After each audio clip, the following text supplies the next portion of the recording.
Hello, and welcome to another episode of the Freshwater Yankee podcast. And today I will be talking about sandwiches, but not the type of sandwiches that you would normally think of when you hear that word. But give me a minute and I will explain. So, I have been working on this episode for the past several weeks, and I'll be honest with you that it just has not been happening. I genuinely feel like I have not had any significant period of time where I've had the intersection of just a free period to sit and work on this and the creative energy to actually get it done. I have a full draft of another episode that was supposed to be this one, plus multiple other topics that I have fleshed out in various forms, as well as several interviews lined up. But man, life has been happening and in rapid succession too. And these things have been getting in the way of me putting my time and energy into getting this episode done. And as someone who has set a target of publishing 2 episodes of this podcast a month, the additional stress of not actually doing the podcast has only made matters worse.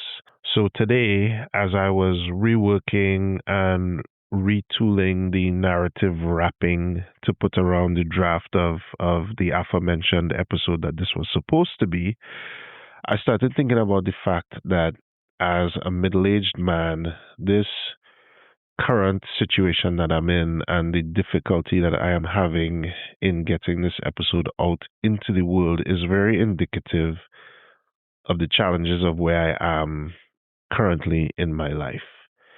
At 50 years old, I am considered squarely in the middle aged category. I did some research on this, and the age range falls between 40 and 65. And it is often referred to as the sandwich generation era because we, the individuals in this demographic band, are often faced with not only our own lives, but we are faced with bringing kids along and helping raise them. And then on top of that, we have to deal with the fact that the umbrella or the top layer of bread, I guess, that has always been there and has protected us seems to be receding and eroding as our parents and our older loved ones and their families begin to enter and finish out their twilight years on this earth. And then when you throw in the financial burdens of our children getting older and the demands of where we often are in our careers at this time, it really does start to feel like, one, we are in a not so great sandwich, right? But it also feels like we are living for everyone else and not for ourselves. I mean, in my teens and early 20s and well into my 30s, life was all about me. And if I'm being honest, even when I had, long-term relationships and strong familial relationships, life ultimately revolved around my personal worldview. And that was facilitated by a construct of support that had been there since the day that I was born. And it evolved over time as I grew, right? But it still allowed me to make mistakes, to try things, to fail, to succeed, to have triumphs, and so much more. But that subtly started to shift once I had a kid of my own. Because once you have a kid, you can start off being self-centered, but you quickly realize that child rearing requires a tremendous amount of personal sacrifice. And on top of that, becoming a parent compromises you emotionally. I jokingly tell people that having a kid is like taking your heart out of your chest and literally putting it on your sleeve or even on top of your shoe, and it just gets hit and knocked and trampled on all the time. And, you know, um, as you have kids and you get older, things just start changing. You start seeing the world differently. I mean, certain themes in movies and popular fiction that I once loved seem trite and gratuitous. And I often find myself getting emotional about things that would have made the 30 something year old version of me laugh out loud. Now, don't get me wrong. I mean, I've always wanted to be a dad, and I truly love every second of fatherhood, even on the tough days.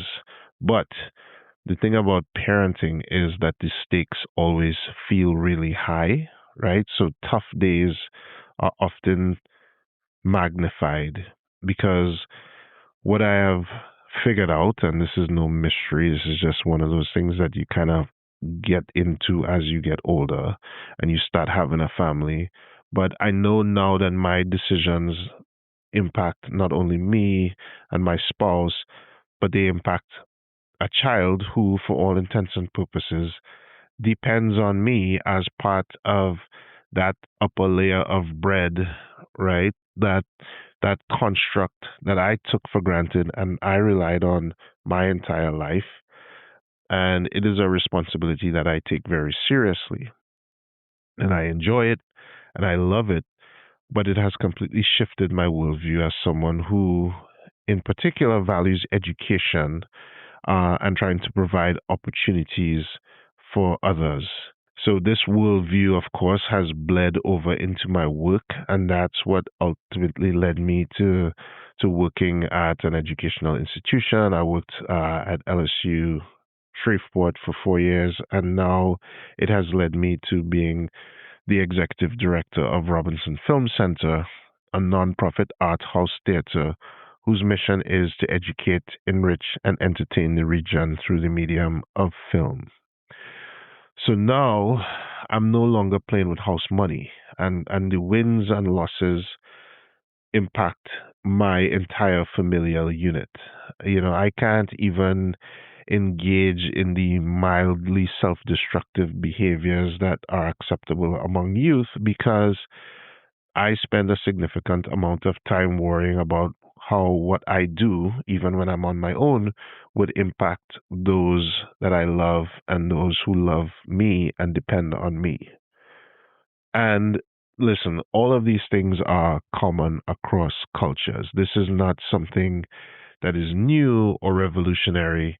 But what is interesting is that in doing my research for this episode, I found out that there is disproportionately less research done on middle aged people and how the changing dynamics of entering and living through this period impact us physically, emotionally, psychologically, and financially. On a surface level, this lack of research shows up in, basic things like how we identify archaic ideas like the midlife crisis, that stereotype of a guy buying a red sports car and, dating somebody half his age, right? But it also shows in deeper and more dangerous ways in for example in the examination of how taking care of an aging loved one can impact you psychologically and emotionally or even the dearth of research that has been done about women entering their menopausal years, right? It's clear that it's not something that researchers and doctors have spent a lot of time thinking about, much less talking about. And again, this is not me coming here to rant about the shortcomings of medicine, but as someone who's married to a middle-aged woman, I see it, and I see it with my female family members and my female colleagues, and I hope that more people continue to take this seriously and learn to categorize and understand these things so that we can address them in a healthier way and we can talk about them openly and productively so that people don't have to suffer in silence. Because it's a thing that we have to do to bring it out into the light before we can really address it in a meaningful way.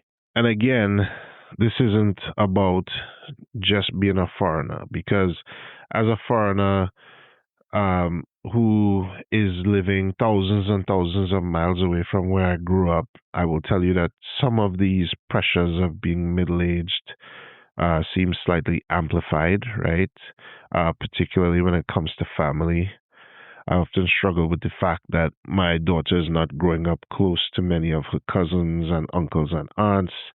I struggle with the fact that my support system, the people that raised me, they are entering their twilight years, but they are doing so far away, and I often don't see this gradual progression. What I see is that, if I'm away from home for 2 years, someone looks 2 years older than the last time that I saw them. And it is a very stark contrast that you don't often see on FaceTime calls or in photos and stuff like that.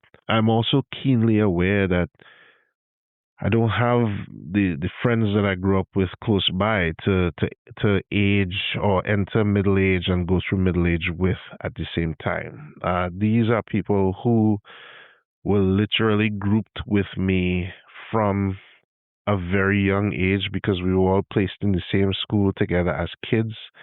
And we are all on the same path. I mean, directionally, we're all headed in the same way, but there's a literal ocean between us that, again, WhatsApp messages and Zoom calls um, are not a good proxy for face-to-face interaction and the shared experience of the nuances that come with seeing people you know and love and share culture with go through the same things that you are going through at the same time. And again, this isn't just something that is unique to foreigners living in a different country. I think anyone who has moved away from home, or you've had parents who have moved away, or siblings who have moved away, you've had to deal with this or continue to deal with this in your own way.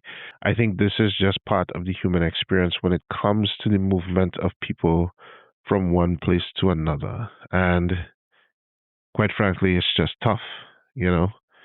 I mean, going back to my mixed metaphor where I jump between the umbrella and the sandwich, it's strange to see your parents and your aunts and uncles and the people that raised you as people. Like that has been a major paradigm shift for me. It's a weird thing to say out loud, but the truth is, for me, they've always just been my parents, my aunts, and my uncles. And so my relationship to them has always been predicated on a hierarchical structure that has been there. And, I've often taken it for granted because I grew up with it and I grew into it.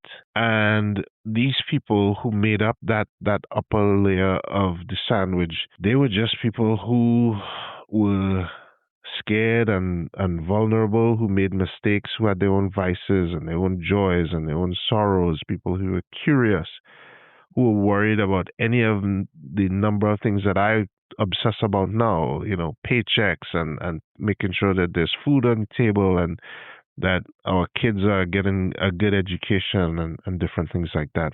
And so even when we were young and we saw our parents struggling as kids, we just always had it in the back of our mind that they somehow had the tools to figure it out.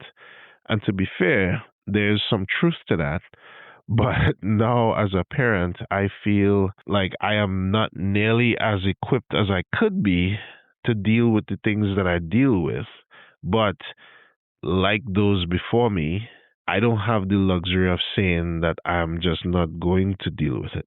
What I have is the responsibility to figure it out on the fly.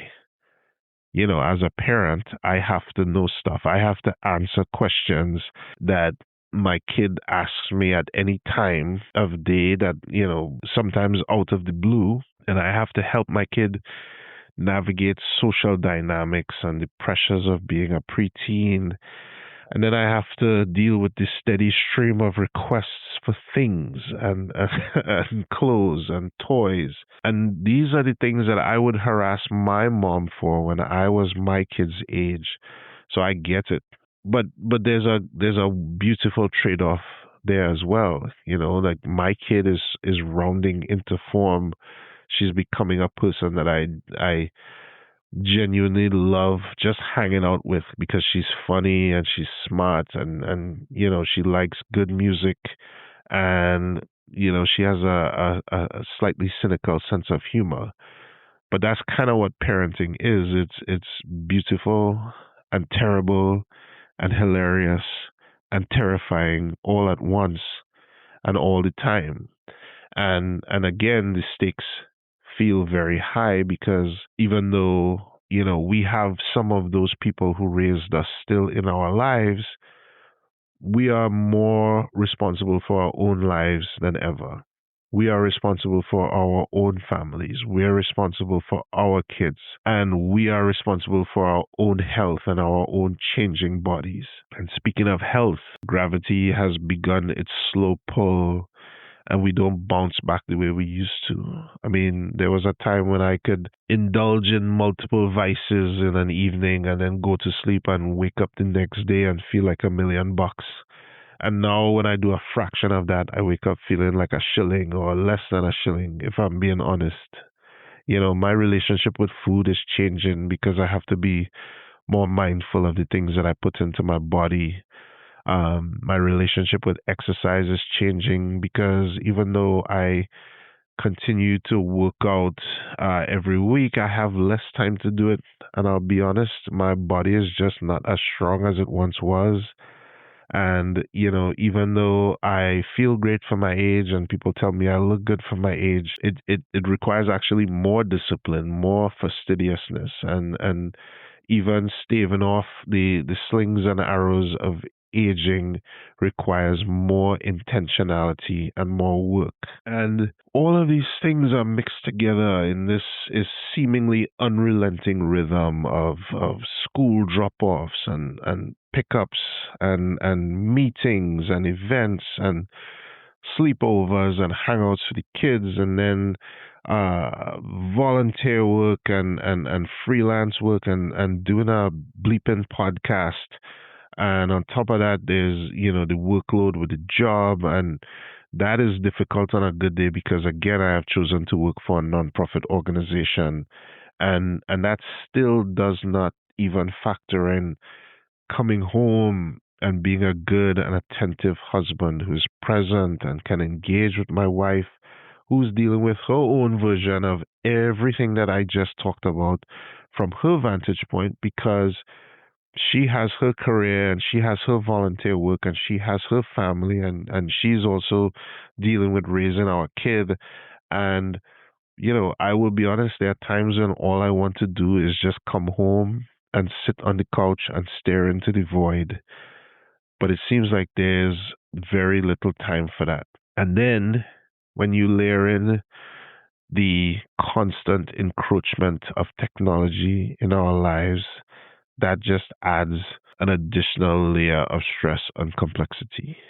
My cell phone sits next to me on the couch and it is always calling to me, even when I'm trying to focus on something that I'm watching or that I'm just sitting there thinking. Sometimes I pick my phone up without even realizing it.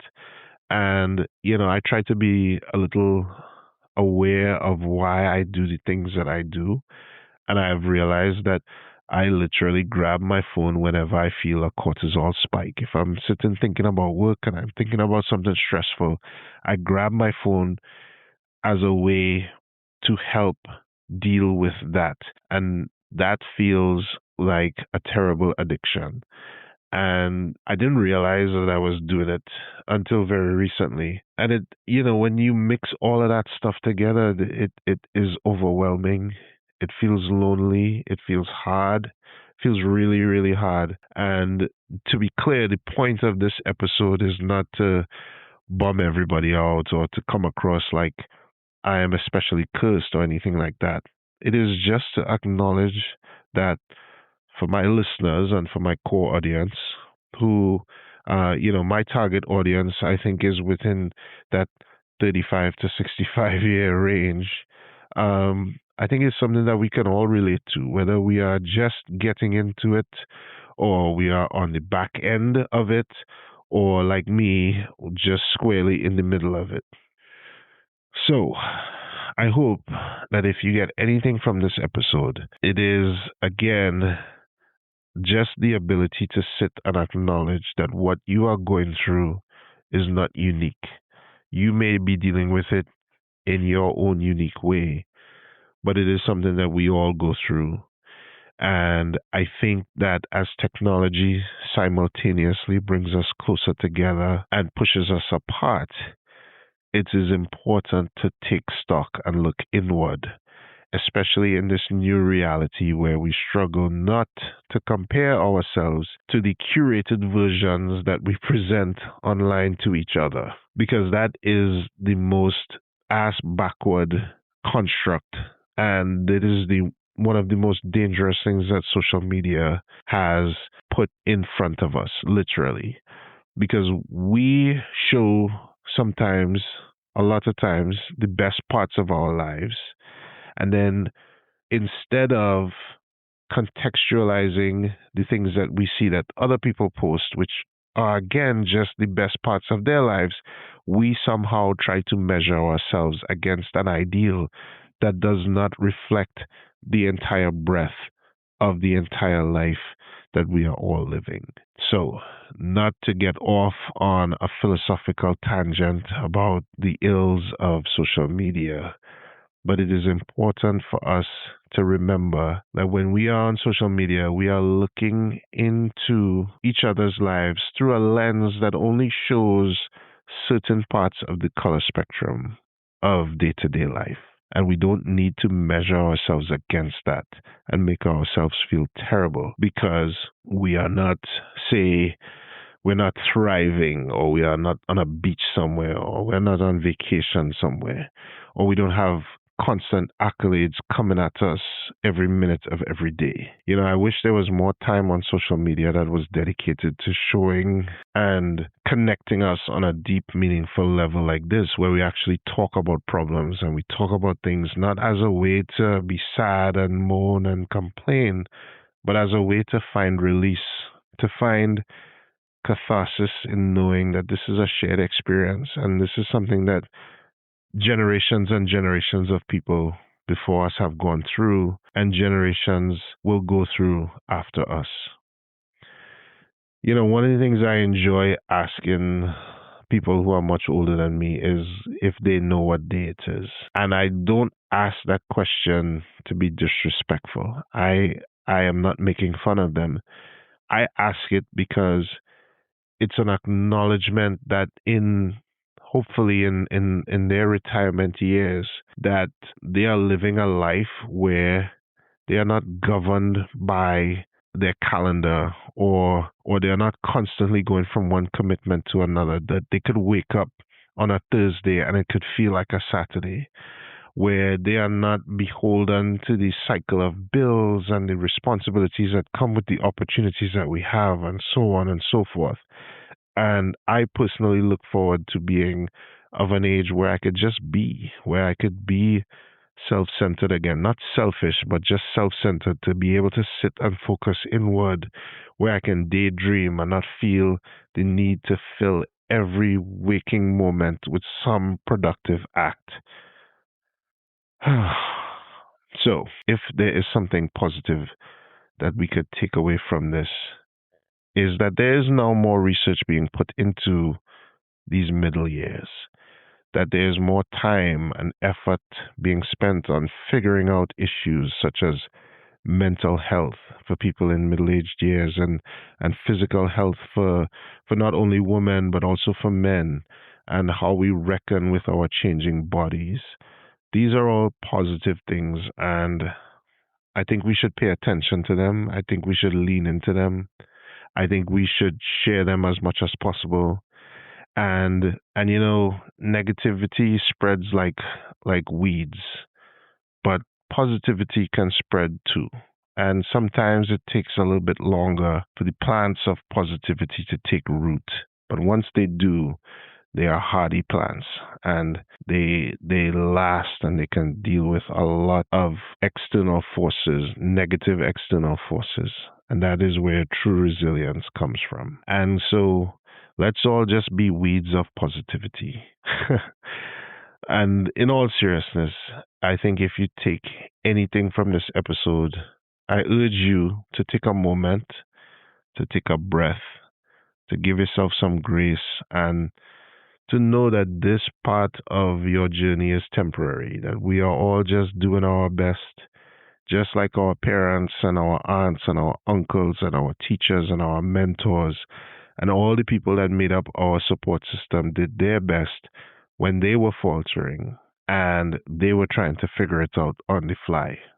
So I hope this was insightful in some way, or that you at least found one thing in here that you could relate to, or maybe it gave you an opportunity to go, you know what, this guy is talking about all this stuff and I can't relate to any of it because my life is awesome and I don't have to deal with any of that stuff. And listen, if you are that person, man, more power to you. And I mean that sincerely, because as I get older, I find that life is much sweeter when we wish other people the best. I genuinely want everybody to be happy and everybody to succeed, even people who I may fundamentally disagree with. So it's hard stuff, but in addition to the struggles and the tribulations, there are many triumphs, and the hard stuff allows me to appreciate the good things even more. I feel joy more deeply. I feel gratitude more deeply, and I am thankful more and more every day to the people who took the time to raise me and to be the support system that I needed when I was growing up, even though they were going through this really, really tough middle period in their lives. So that's all I have for tonight, and I hope you all will tune in next time. Please like and subscribe and give us a 5-star rating. And as we say in Trinidad, we go talk later.